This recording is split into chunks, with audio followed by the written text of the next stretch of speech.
Assalamualaikum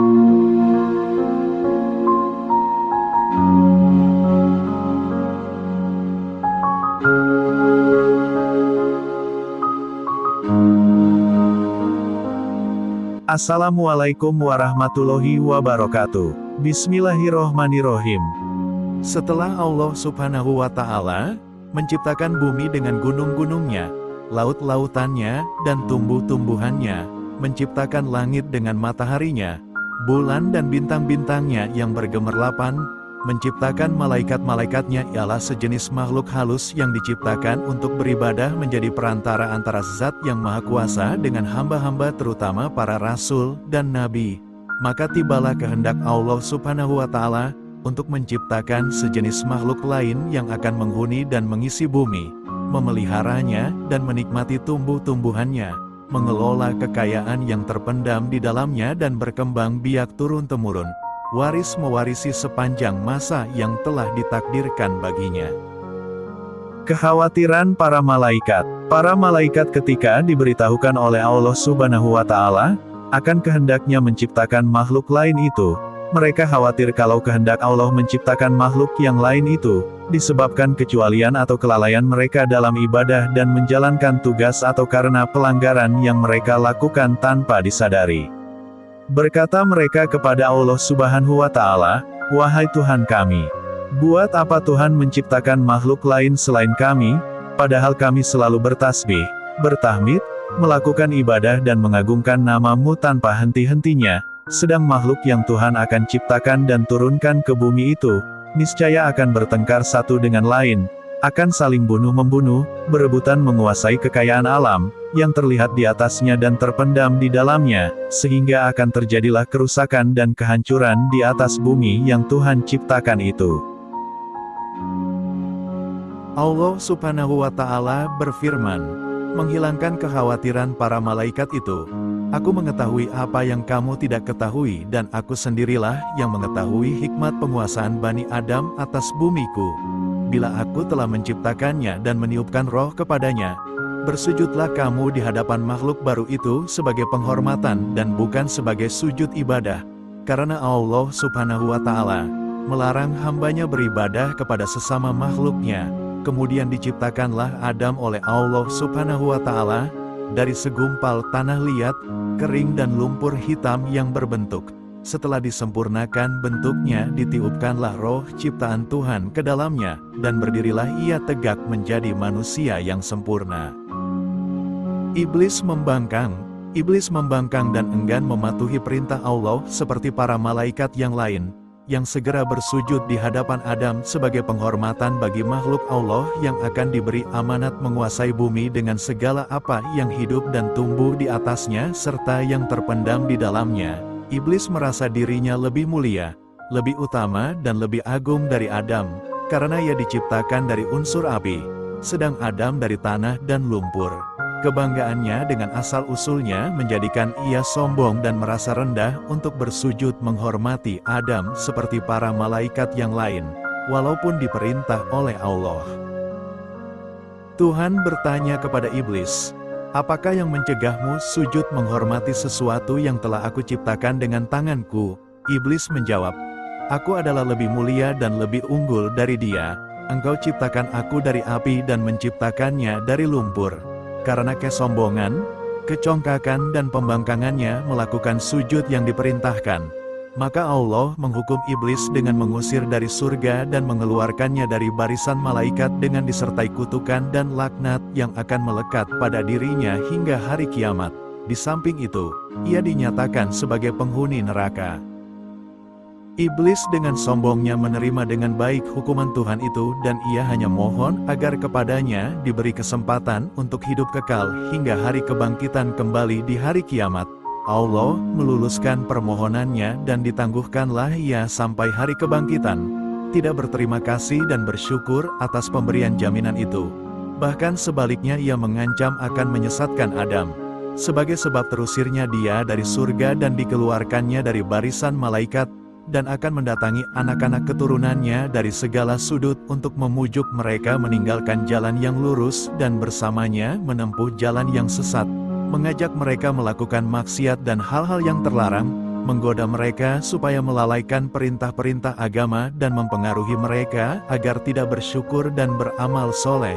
Kemudian Allah berfirman kepada iblis yang terkutuk itu, "Pergilah engkau bersama pengikut-pengikutmu yang semuanya akan menjadi isi neraka jahanam dan bahan bakar neraka. Engkau tidak akan berdaya menyesatkan hamba-hambaku yang telah beriman kepadaku dengan sepenuh hatinya dan memiliki akidah yang mantap yang tidak akan tergoyah oleh rayuanmu walaupun engkau menggunakan segala kepandaianmu menghasut dan memfitnah." Pengetahuan Adam tentang nama-nama benda. Allah hendak menghilangkan anggapan rendah para malaikat terhadap Adam dan meyakinkan mereka akan kebenaran hikmat-Nya menunjuk Adam sebagai penguasa bumi. Maka diajarkanlah kepada Adam nama-nama benda yang berada di alam semesta. Kemudian diperagakanlah benda-benda itu di depan para malaikat seraya, "Cobalah sebutkan bagiku nama benda-benda itu. Jika kamu benar merasa lebih mengetahui dan lebih mengerti dari Adam." Para malaikat tidak berdaya memenuhi tantangan Allah untuk menyebut nama-nama benda yang berada di depan mereka. Mereka mengakui ketidaksanggupan mereka dengan berkata, "Maha Agung Engkau. Sesungguhnya kami tidak memiliki pengetahuan tentang sesuatu kecuali apa yang Tuhan ajarkan kepada kami. Sesungguhnya Engkaulah yang Maha Mengetahui dan Maha Bijaksana."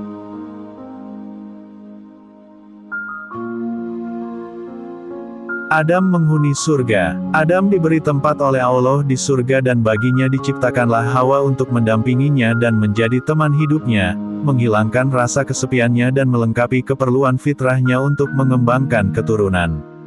Menurut cerita para ulama, Hawa diciptakan oleh Allah dari salah satu tulang rusuk Adam yang di sebelah kiri di waktu ia masih tidur sehingga ketika ia terjaga, ia melihat Hawa sudah berada di sampingnya. Dia ditanya oleh malaikat, "Wahai Adam, apa dan siapakah makhluk yang berada di sampingmu itu?" Berkatalah Adam, "Seorang perempuan. Sesuai dengan fitrah yang telah diilhamkan oleh Allah kepadanya." "Siapa namanya?" tanya malaikat lagi.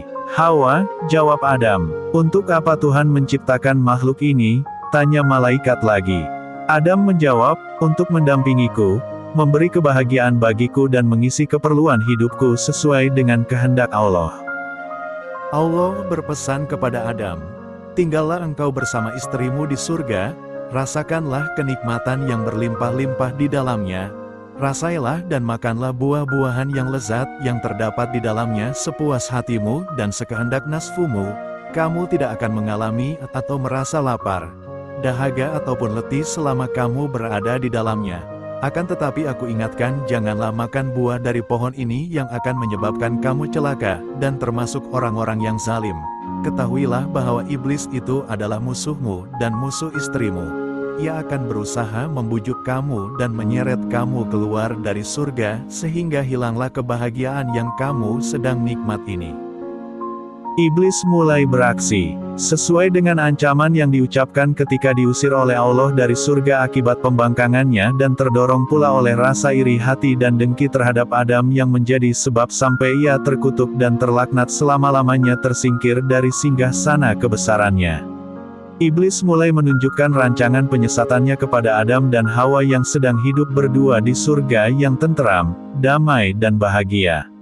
Ia menyatakan kepada mereka bahwa ia adalah kawan mereka dan ingin memberi nasihat dan petunjuk untuk kebaikan dan mengekalkan kebahagiaan mereka.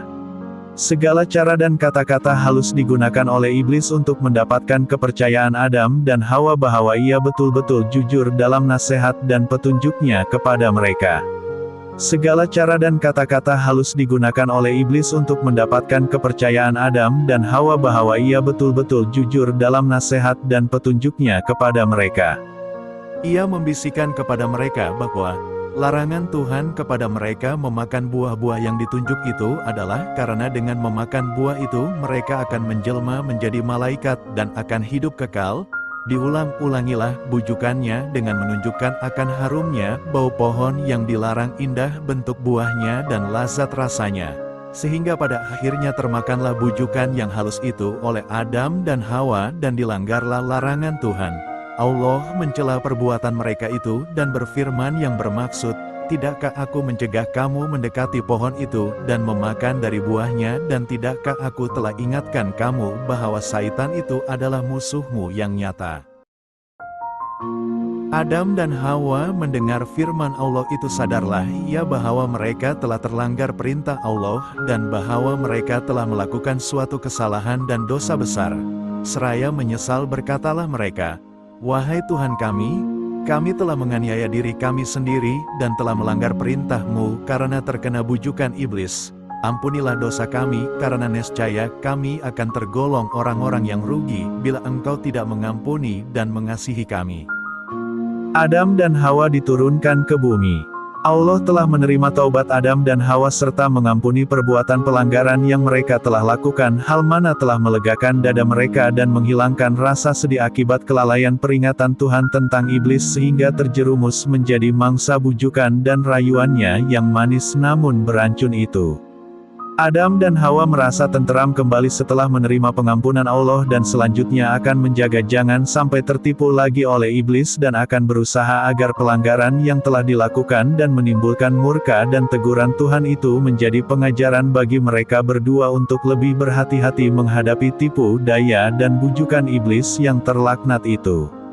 Harapan untuk tinggal terus di surga yang telah pudar karena perbuatan pelanggaran perintah Allah hidup kembali dalam hati dan pikiran Adam dan Hawa yang merasa kenikmatan dan kebahagiaan hidup mereka di surga tidak akan terganggu oleh sesuatu dan bahwa reda Allah serta rahmatnya akan tetap melimpah di atas mereka untuk selama-lamanya.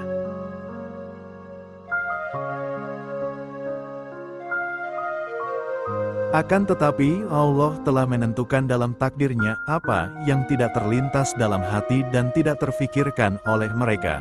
Allah Subhanahu wa Ta'ala yang telah menentukan dalam takdirnya bahwa bumi yang penuh dengan kekayaan untuk dikelolanya akan dikuasai kepada manusia. Keturunan Adam memerintahkan Adam dan Hawa turun ke bumi sebagai benih pertama dari hamba-hambanya yang bernama manusia itu.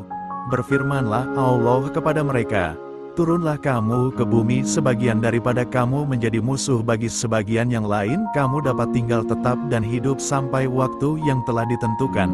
Turunlah Adam dan Hawa ke bumi menghadapi cara hidup baru yang jauh berlainan dengan hidup di surga yang pernah dialami dan yang tidak akan berulang kembali. Mereka harus menempuh hidup di dunia yang fana ini dengan suka dan dukanya, dan akan menurunkan umat manusia yang beraneka ragam, sifat dan tabiatnya berbeda-beda, warna kulit dan kecerdasan otaknya. Umat manusia yang akan berkelompok-kelompok menjadi suku-suku dan bangsa-bangsa di mana yang satu menjadi musuh yang lain, saling bunuh-membunuh, aniaya menganiaya dan tindas-menindas, sehingga dari waktu ke waktu Allah mengutus nabi-nabinya dan rasul-rasulnya memimpin hamba-hambanya ke jalan yang lurus penuh damai kasih sayang di antara sesama manusia, jalan yang menuju kepada ridhanya dan kebahagiaan manusia di dunia dan akhirat.